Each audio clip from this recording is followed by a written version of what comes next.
அமைக்கின்ற அந்த அமைச்சரவை அந்த சட்டமன்றத்திலே அங்கமேற்க இருக்கின்ற சகோதரர் விஜய பிரபாகரன் அவர்களை ஆதரித்து நான் உரையாற்றக்கூடிய வாய்ப்பை வழங்கியிருக்கக்கூடிய திராவிட முன்னேற்ற கழகத்திற்கும் தோழமை கட்சிகளுக்கும் நான் நன்றி தெரிவித்துக் கொள்கிறேன்.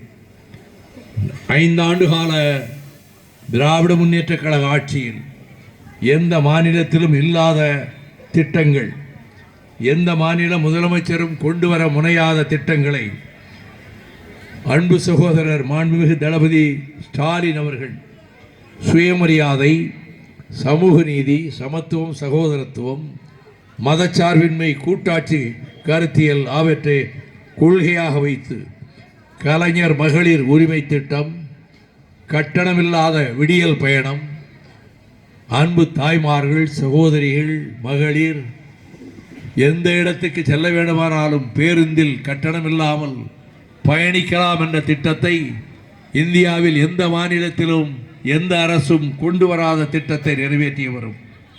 அதை போலவே 10 மாதம் வயிற்றிலே சுமந்து பிறந்த குழந்தை அது மழலை பேசுகிற போது கேட்டு மகிழ்ந்து இட்டும் தொட்டும் கவ்வியும் துளந்தும் நெய்யுடைய அடிசில் மெய்பட விதிர்க்கும் மயக்குறு மக்களை பெற்றோம் என்று மகிழ்ச்சியோடு அந்த குழந்தை வளர்ந்து பாடசாலைக்கு செல்ல வேண்டிய பருவம் வருகிற போது சின்ன பிள்ளையாக இருக்கும் போதே வசதியற்ற குடும்பங்கள், வறுமையில் வாடும் குடும்பங்கள், ஏழை எளிய குடும்பங்களின் தாய்மார்கள் காலை சிற்றுண்டி வழங்க முடியவில்லையே, 3 வேளை உணவுக்கும் உழைக்கத்தானே வேண்டியிருக்கிறது என்று சஞ்சலமும் கவலையும் பதட்டமும் அடைகிற தாய்மார்களை மனதிலே எண்ணி எந்த மாநில அரசும் செய்ய முன்வராத திட்டத்தை அறிவித்து காலை உணவு திட்டம், பள்ளிக்கூடத்துக்கு வருகிற பொழுதே அந்த பிள்ளைகளுக்கு அருமையான சிற்றுண்டி வழங்குகிற திட்டத்தை நிறைவேற்றி புதுமை பெண், தமிழ் புதல்வன், நான் முதல்வன், மக்களை தேடி மருத்துவம், இன்னுயிர் காப்போம், வேளாண்மைக்கு தனி நிதிநிலை அறிக்கை, கலைஞர் கைவினை திட்டம், கலைஞர் கனவு இல்லம், அன்பு கரங்கள் திட்டம், அன்பு சோலை திட்டம், தோழி விடுதிகள், உள்ளாட்சி அமைப்புகளில் மாற்றுத்திறனாளிகளுக்கு நேரடி நியமனம், அயோத்திதாச பண்டிதர் குடியிருப்பு மேம்பாட்டு திட்டம், தொல்குடி திட்டம், அன்பழகனார் கல்வி உட்கட்டமைப்பு மேம்பாட்டு திட்டம், பெருந்தலைவர் காமராஜர் கல்லூரி மேம்பாட்டு திட்டம், அண்ணல் அம்பேத்கர் தொழில் முன்னோடிகள் திட்டம், முதலமைச்சரின் தாய் மாணவர் திட்டம், கிராம சாலை மேம்பாட்டு திட்டம், கல்லூரி மாணவர்களுக்கு மடிக்கணினி வழங்குகிற திட்டம், 2 லட்சம் உழவர்களுக்கு இலவச மின் இணைப்பு, 1,31 லட்சம் பெண்களுக்கு 3 மாத கால உரிமை தொகையான 3000 ரூபாயும் கோடைகால சிறப்பு தொகையாக 2000 ரூபாயும் சேர்த்து 5000 ரூபாயை இல்லத்தரசிகளினுடைய வங்கி கணக்கிலே செலுத்திய முதலமைச்சர் தான் நாட்டு மக்களினுடைய நல்ல ஆதரவை தேடி இன்றைக்கு இந்த தேர்தல் களத்திலே இந்த கூட்டணியை முன்னிறுத்தி இருக்கிறார்.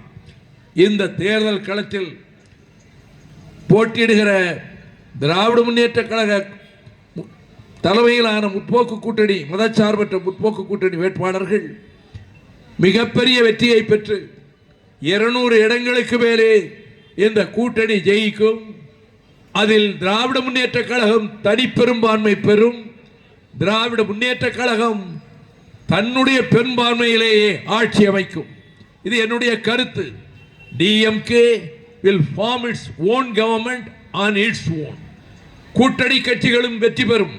ஆனால் திமுக கழகம் தனிப்பெரும்பான்மையோடு தானே ஆட்சி அமைக்கக்கூடிய பெரும்பான்மையை இந்த தேர்தல் களத்திலே பெறும் என்ற நம்பிக்கையை கடந்த 15 நாட்களாக நாட்டின் பல்வேறு பகுதிகளிலே லட்சக்கணக்கான மக்களை சந்தித்து, இதுபோல அல்ல, இதை விட 20 மடங்கு 30 மடங்கு திரண்ட மக்கள் வெள்ளத்தை சந்தித்து விட்டு இன்றைக்கு தியாக பூமியான விருதுநகருக்கு நான் வந்திருக்கிறேன். வேளாண் பெருங்குடி மக்களுக்கு உதவிகள் செய்ய வேண்டும் என்ற நோக்கத்தில் தான் கடந்த 5 ஆண்டுகளில் வேளாண் நிதிநிலை அறிக்கை மூலமாக 1,94,076 கோடி ரூபாய் நிதி ஒதுக்கீடு செய்யப்பட்டு 12,525 கிராம ஊராட்சிகளும் ஒட்டுமொத்த வேளாண் வளர்ச்சி அடைந்திட கலைஞரின் அனைத்து கிராம ஒருங்கிணைப்பு வேளாண் வளர்ச்சி திட்டத்தை செயல்படுத்தி 21 லட்சம் உழவர்கள் அதன் மூலம் பயனடைந்து இந்த காலகட்டத்தில் 89ஆம் ஆண்டில் அனைத்து விவசாயிகளுக்கும் இலவச மின்சாரத்தை வழங்கியவர் முத்தமிழறிஞர் டாக்டர் கலைஞர் அவர்கள். அதற்கு மேலும் மெருகூட்டி தளபதி ஸ்டாலின் இலவச மின்சாரம் பெறும் சுமார் 20 லட்சத்துக்கு மேற்பட்ட விவசாயிகளுக்கு அவர்கள் தற்போது வைத்திருக்கும் பம்பு செட்டுகளினுடைய சக்தி மற்றும் அவர்களினுடைய பாசன தேவைக்கு ஏற்ப எவ்வித மீட்டரும் பொருத்தப்படாத நவீன மின்சார பம்பு செட்டுகளை வழங்குகிற திட்டத்தையும் அறிவித்திருக்கின்றார். 100 நாள் வேலை திட்டத்துக்கு கொடுக்க வேண்டிய நிதியை கொடுக்காமல் வஞ்சகம் செய்தது நரேந்திர மோடி அரசு.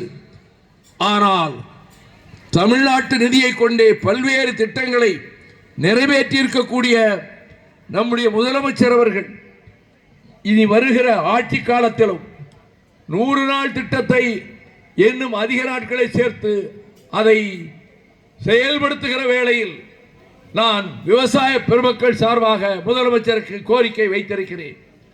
ஒரு கிராமப்புறத்திலே இருக்கக்கூடிய விவசாய குடும்பத்தை சேர்ந்தவர் என்ற முறையில் எனக்கு மேலி பிடிக்க தெரியும், கமலை இறைக்க தெரியும், விவசாய பெருமக்களினுடைய துன்பமும் தேரும் அறிந்தவர் என்ற முறையில் இந்த வேலை திட்டத்தால் பாதிக்கப்படுகின்ற விவசாயிகள் இந்த 100 நாள் வேலை திட்டத்தால் எண்ணற்ற தாய்மார்கள் லட்சக்கணக்கானவர்கள் பயனடைகிறார்கள்.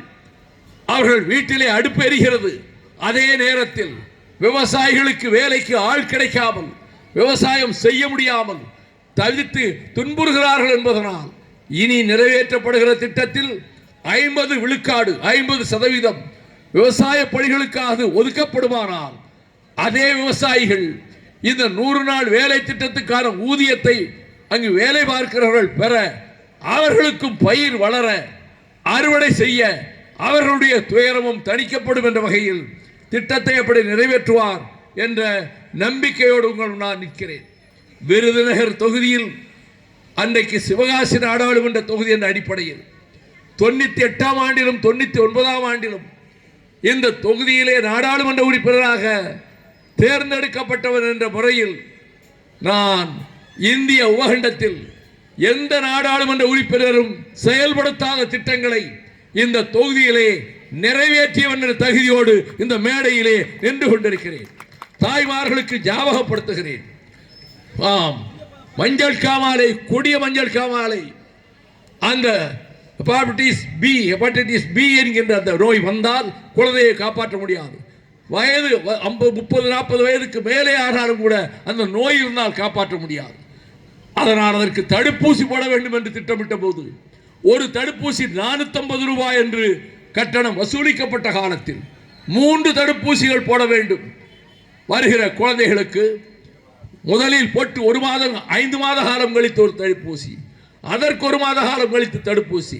அதற்காக 54 மையங்களை இந்த தொகுதி புறாவிலும் ஏற்படுத்தி எந்த கட்சியை சேர்ந்தவராக இருந்தாலும் என்ன ஜாதி என்ன மதம் என்று பார்க்காமல் அவர்கள் பதிவு செய்தால் அவர்களுக்கு அட்டையை கொடுத்து அவர்களை வேன்களிலே வரவழைத்து இங்கே உலக புகழ்பெற்ற டாக்டர் ஜெகதீஷ் அவர்களை அழைத்துக் கொண்டு வந்து இந்த தொகுதியிலே அந்த குழந்தைகளுக்கு 64,687 பிள்ளைகளுக்கு தடுப்பூசி போட்ட வரலாறு இந்தியாவில் எந்த எம்பிக்கும் கிடையாது. வெறும் 4,000 பேருக்கு ஊசி போட்டுவிட்டு அதை பத்திரிகையிலே விளம்பரப்படுத்திய எம்பிக்கள் வடநாட்டிலே உண்டு. 64,687 பேர். முதல் தடவை வந்தவர்கள் மறுதடவை வரமாட்டார்கள் நினைத்தார்கள், தவறாமல் வந்தார்கள். 3வது முறை வந்தார்கள்.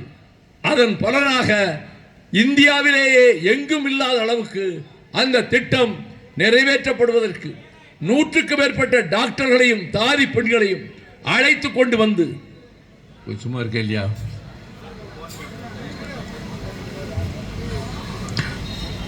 எந்த நாடாளுமன்ற தொகுதியிலும் நடக்காத திட்டத்தை கட்சி ஜாதி மதம் பார்க்காமல் இந்த தொகுதியிலே நிறைவேற்றி காட்டியவன் என்ற அந்த தகுதியோடு இன்றைக்கு விருதுநகரிலே மைதானத்தை நின்று உங்களிடம் வாக்கு கேட்டுக் கொண்டிருக்கின்றேன்.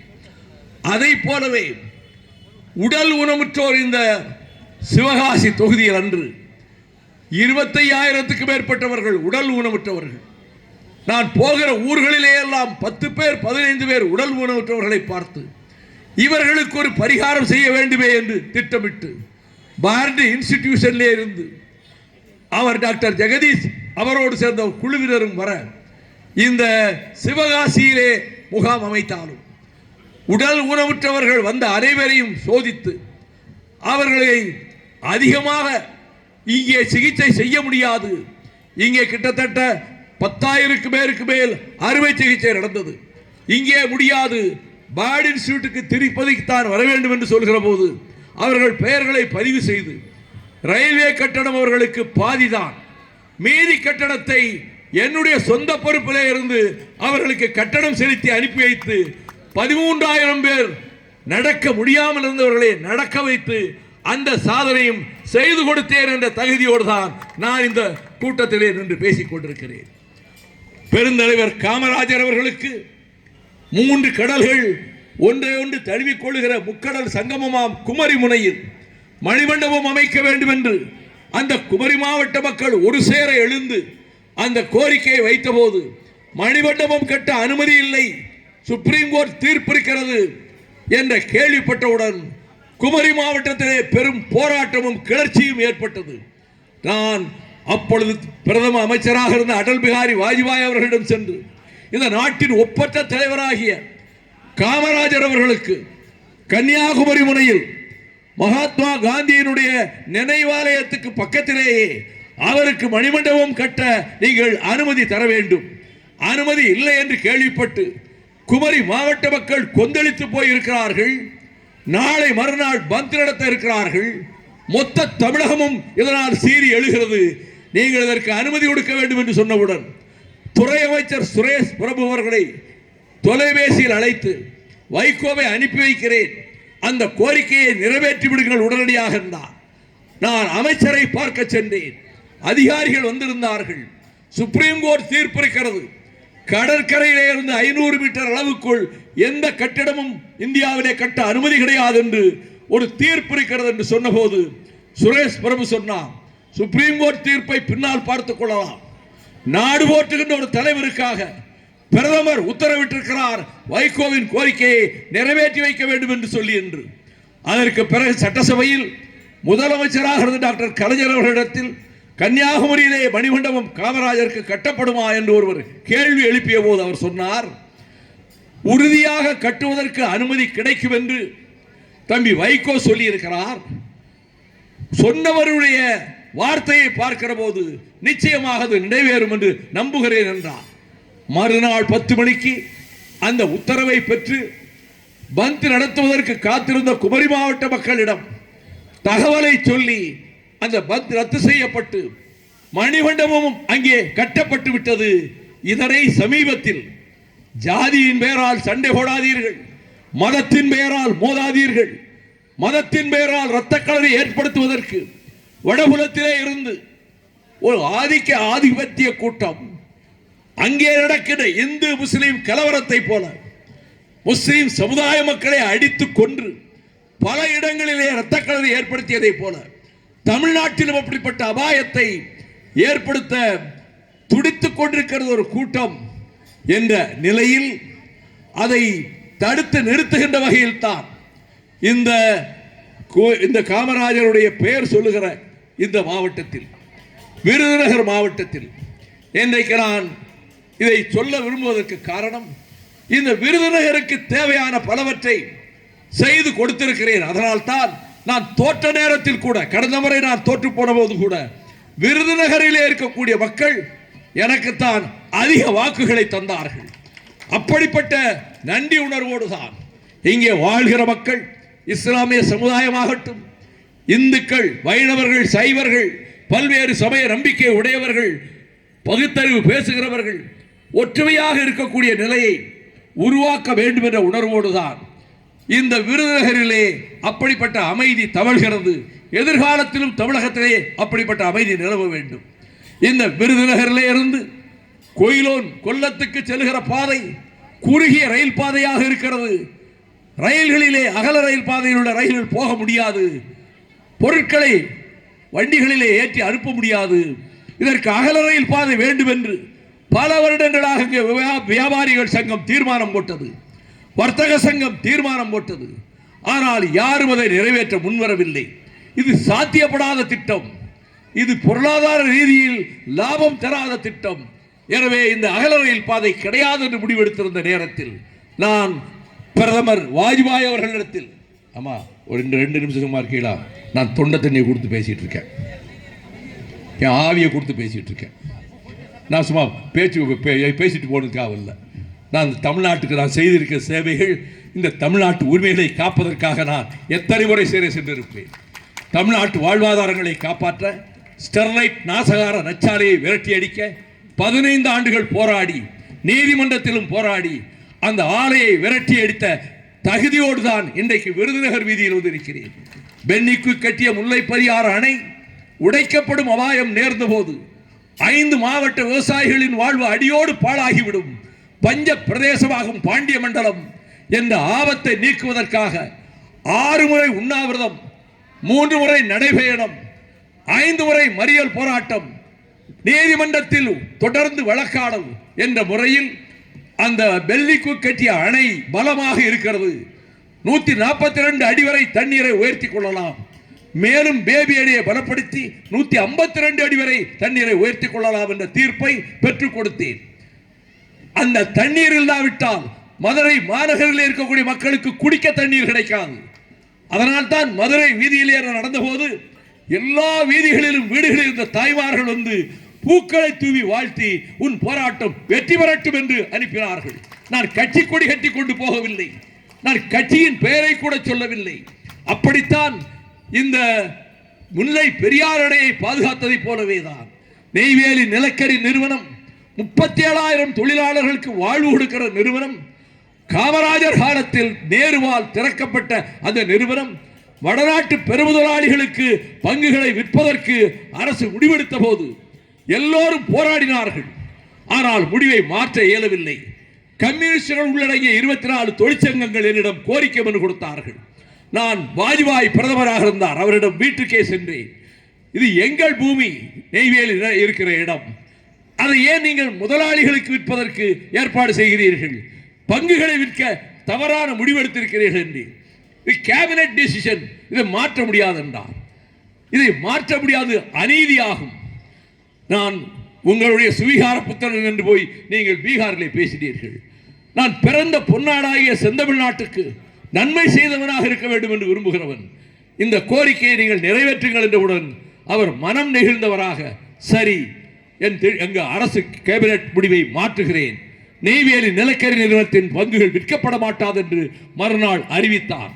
அப்படி அறிவிக்க செய்தேன் என்ற அந்த தகுதியோடு தான் இன்றைக்கு விருதுநகரில் இருக்கக்கூடிய மக்களுக்கு சொல்வேன், அந்த அகல ரயில் பாதை திட்டத்துக்கு அவர் அனுமதி கொடுத்து திட்டம் அறிவிக்கப்பட்ட பிறகு அதனுடைய தொடக்க விழாவினை இங்கு ஒரு பள்ளிக்கூட மைதானத்திலே விருதுநகரிலே கொண்டு வந்து அமைச்சரை கொண்டு வந்து தொடக்க விழாவை நடத்தியதற்கு பிறகு சில நாட்களுக்கு பிறகு சதர்ன் ரயில்வே ஜெனரல் மேனேஜர், தெற்கு ரயில்வேவின் பொது மேலாளர், கேரளத்துக்காரர், அவர் சொன்னார் இந்த திட்டம் கொல்லத்திலிருந்து தொடங்கும் என்று பத்திரிகையாளர்களிடம் தெரிவித்தார்.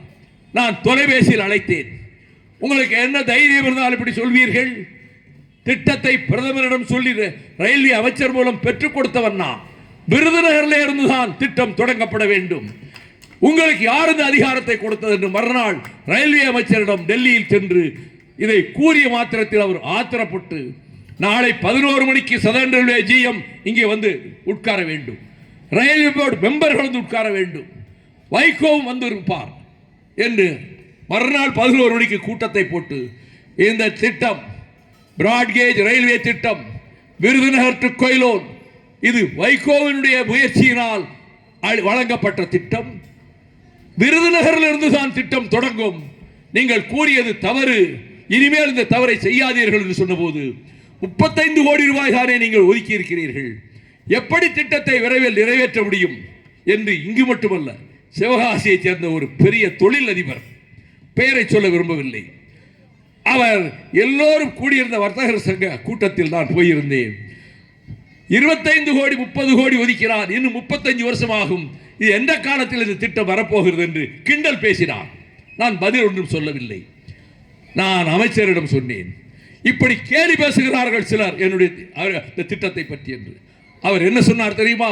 ரயில்வே போர்டு மெம்பர்களிடம், eastern railway, western railway, central railway, அங்கெல்லாம் பணம் செலவழிக்கப்படாமல் பயன்படுத்தப்படாமல் இருக்கிறது. மொத்த பணத்தையும் விருதுநகர் கோயிலோன் திட்டத்துக்கு நான் வழங்குவதற்கு உத்தரவிடுகிறேன் என்று சொல்லி அவர் அந்த தொகை அனைத்தையும் தந்த காரணத்தினால் இந்த வேலை திட்டம் வேகமாக நடைபெற்றது. வேலை திட்டம் முடிந்தது. அகல ரயில் பாதை பார்வையிட ரயில்வே மந்திரி வந்தார். ராஜபாளையத்தில் B.R. ராமசுப்ரமணிய ராஜா பெரிய தொழிலதிபர் பெரிய மாலையோடு வந்து உடன் வந்த எனக்கு மாலை போட்டு யாரும் செய்யாத காரியத்தை நீங்கள் செய்து கொடுத்தீர்கள் என்று சொன்னார். இதற்கு மத்தியில் நான் ஜெயிலுக்கு போனேன். சிறையில் இருந்தபோது திட்டம் நிறைவேற்றப்பட்டு விட்டது. திட்டம் நிறைவேற்றப்பட்டதற்கு பிறகு அதை தொடங்கி வைக்கவில்லை. காரணம், இனி தொடங்கி வைப்பதற்கு வழி இல்லை, அவர் சிறையில் இருந்து வரட்டும் என்று சொல்லிவிட்டார் அமைச்சர். நான் பதில் எழுதினேன். நானும் இனி எத்தனை மாதங்கள் எத்தனை வருடங்கள் ஜெயிலில் இருப்பேன் எனக்கு தெரியாது. மக்களுக்கான திட்டம் இது, எனக்கான திட்டம் அல்ல. நீங்கள் உடனே தொடங்குங்கள், உடனே அகல ரயில் பாதையிலே ரயிலை இயக்குங்கள் என்றேன். அடுத்த 10ஆம் நாள் இயக்க ஆரம்பித்தார்கள். அந்த அகல ரயில் பாதையையும் கொண்டு வந்தவன் என்பதோடு மட்டுமல்ல, இவற்றையெல்லாம் நினைவூட்டி அண்மையிலே சாதி மத மோதலில்லாத சமத்துவ நடைபயணத்தை திருச்சியிலிருந்து நான் மதுரை வரை 1000 பேரோடு நடந்து வந்தபோது பிரஜாபதி அடிகளார் அவர்கள் அரசியலுக்கு அப்பாற்பட்டவர் மேலூருக்கு பக்கத்திலே வந்து சந்தித்து எனக்கு பொன்னாடை போர்த்தி வரவேற்று விட்டு சொன்னார், எங்கள் சமுதாயமே உங்களுக்கு நன்றி கடன் பட்டிருக்கிறது. ஏனெனில் எங்கள் சமுதாயத்துக்கென்று இருந்த வங்கி மெர்கண்டைல் வங்கி, அதை மீட்க முடியாது, வேறு பக்கம் விற்கப் போகிறார் என்ற போது அதை தடுத்து நிறுத்தி பிரதமரிடமும் வாதாடி நிதியமைச்சரிடமும் வாதாடி அந்த மெர்கண்டைல் வங்கியினுடைய இயக்குநர்கள் அனைவரையும் மாற்றி அந்த வங்கியை மீட்டுக் கொடுத்தீர்கள் என்பதற்கும், காமராஜர் மணிமண்டபம் எழுப்ப நீங்கள் காரணமாக இருந்தீர்கள் என்பதற்கும் நன்றி தெரிவதற்காகவே நான் உங்கள் நடைபயணத்திலே வந்து வாழ்த்துகிறேன் என்று சொன்னார். தமிழர் தந்தை சீபா ஆதித்தனாருடைய தலைமகன் சிவந்தி ஆதித்தனாருடைய அண்ணன் ராமச்சந்திர ஆதித்தனார் அவர்கள் எந்த அரசியல் கூட்டத்துக்கும் போனவர் அல்ல. அவர் விருதுநகருக்கு வந்தார், சிவகாசிக்கு வந்தார், சாத்தூருக்கு வந்தார்.